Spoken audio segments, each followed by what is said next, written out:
Let's keep going. We are now in the polar neutral category, the polar neutral side chains. And there are 6 amino acids in this category: serine, cysteine, threonine, tyrosine, asparagine, and glutamine. I'm going to write the names out, but I've already given you the 3-letter and single abbreviation for all of them. This is the polar neutral category. All right. So we've got our Zwitter ion, our basic format, the standard format, the carboxylic acid group that lost its proton, deprotonated, and it's a carboxylate ion. The amine group that gained a proton, got protonated, and it's got that ammonium ion, 4 bonds, positive charge, okay? I've just condensed it a bit here. All right, so over here, where the R group is, I'm going to start off with serine, okay? Serine is just a CH2.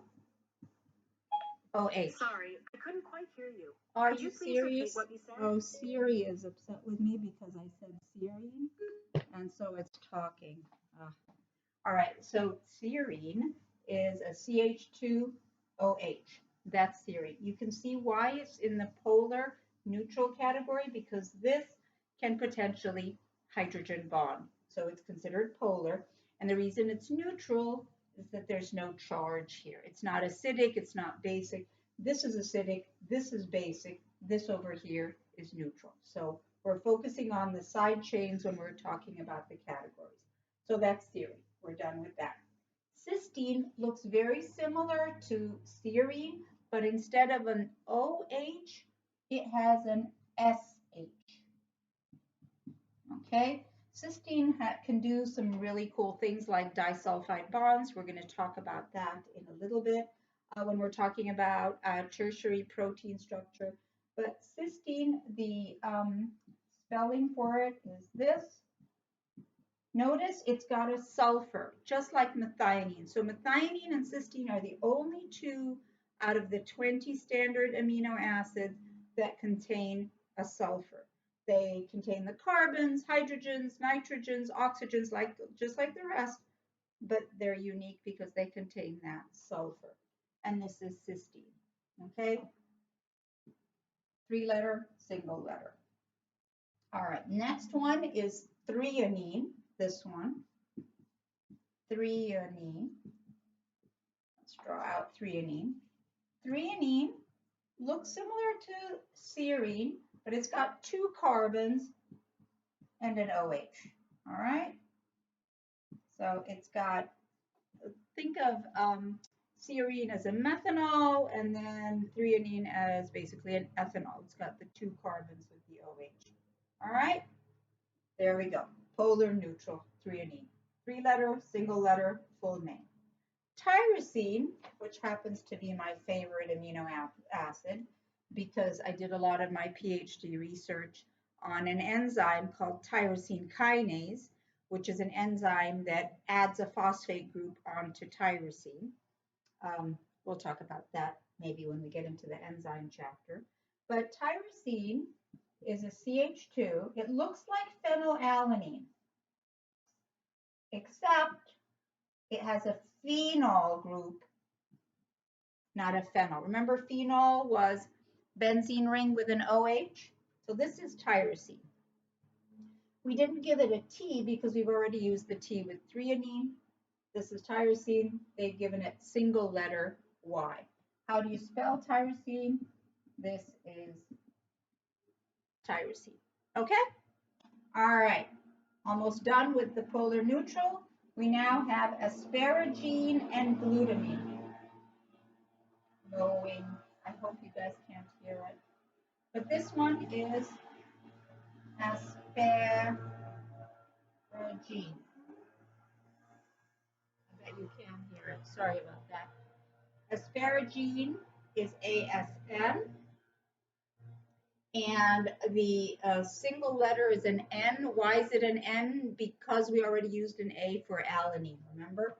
All right, so asparagine looks like this. It's a CH2, and then it's got an amide group. Remember the amide chapter, amines and amides, carbonyl N? So asparagine is a CH2 and then an amide group. You can see why it's considered polar. You have a lot of potential for hydrogen bonding here. And it's neutral because there are no charges in this side chain. This is asparagine.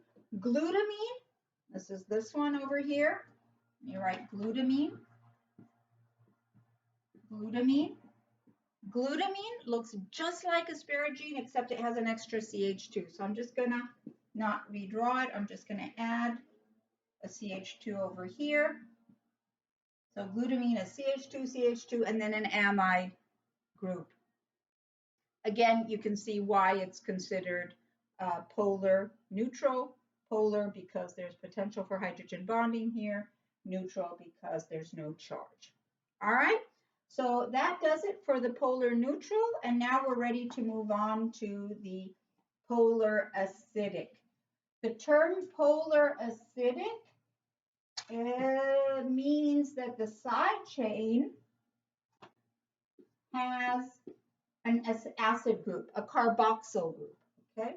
So polar acidic. And there are only two polar acidic amino acids. There's aspartic acid,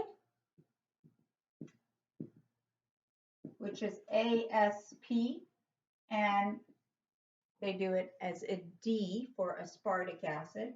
And then you have glutamic acid,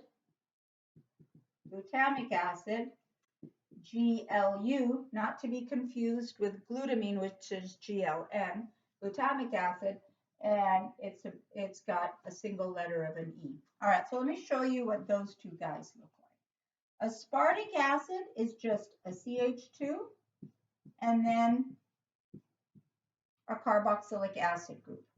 So if this carboxylic acid group has a negative charge, this carboxylic acid group also has a negative charge.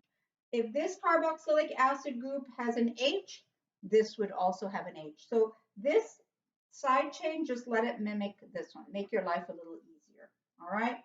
So this one is not a completely neutral. It's not going to be neutral at a pH of 7. Can you see that it doesn't have a net charge of 0?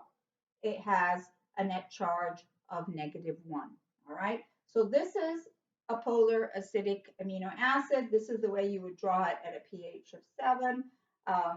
And there you go. And it's got a charge to it. So it's not neutral anymore. Glutamic acid is just like aspartic acid, but one extra carbon. So glutamic acid, GLU. Again, we use the G for glycine, so you can't use a G here. Just put an extra CH2, and you got glutamic acid. So you got aspartic acid and glutamic acid are the two acidic, polar acidic amino acids that have polar acidic side chains. Okay? Again, at a pH of 7, you can see they're both charged, a net charge of -1. All right, the last category are the polar basic. The polar basic amino acids have amine groups in them, all right? So polar basic. Why are they calling them basic? Because they can behave as bases. Their side chains behave as bases, meaning they can pick up protons. They can become protonated. The polar acidic, their side chains behave as acids. They can get deprotonated, lose protons, and have a negative charge. So the side chains of the polar basic pick up protons, and they end up with a positive charge. There are 3 in this category. There's lysine. 3-letter is LYS. And we used an L already for leucine. So lysine is given a K. There's arginine. You'll see arginine as part of the urea cycle later on in the semester. Arginine is ARG, and its single letter is R. And then the third one is histidine. Histidine is HIS, single letter is H. So those are the 3 that are polar basic. Let's go ahead and look at their structure.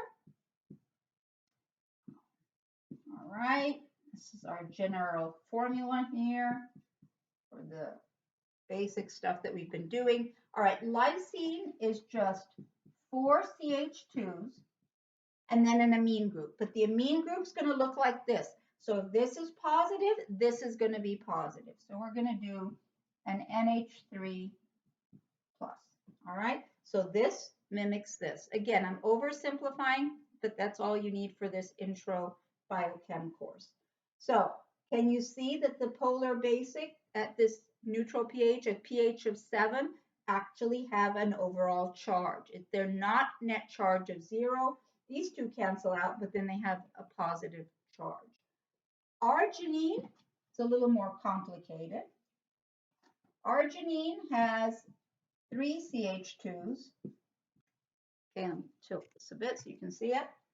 And then you're going to have a nitrogen, and then a carbon, and then a nitrogen, and then a nitrogen. So you get this 3 nitrogens around a carbon. So it's got four carbons in the side chain and 3 nitrogens, okay? But only one of the nitrogens has that extra proton. So only one of the nitrogens is extra protonated. So this nitrogen's got 3 bonds. Here's an H, 3 bonds. So if I put 2 H's here, and this has 2 bonds, that's a total of 4 bonds. So this is the one that's going to be protonated. You can have some resonance between here and here. So this one, if you extra protonate this, you could, or this, but only one of these two gets that extra proton. All right, this is arginine, and this area here, this is what you're going to be seeing as part of the structure of urea later on. And then finally, the last polar basic is histidine. Histidine looks like this. It's got 2 nitrogens, but only one of the nitrogen is going to be extra protonated. So we've got 1, 2, 3, 4 bonds. Anytime nitrogen's got 4 bonds, it's got a positive charge. This has 3 bonds, no positive charge. Only one of the nitrogens is going to have the positive charge, just like one of the 3 nitrogens of arginine has a positive charge, okay? So we did all 20 standard amino acids.